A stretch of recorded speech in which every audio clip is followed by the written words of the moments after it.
All right, so earlier talked about doing this. We got her figured out. I ended up going with tabs here, and I had Mr. Clayton helping me.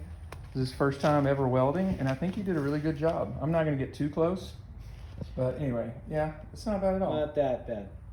Yeah, actually that was mine. So, but his first one's not bad. I mean, look at that. First time ever with a welder. It's not bad. And so now we'll be able to mount these on here like this and run bolts all the way through both sides, and then we'll have lights on either side of the pole.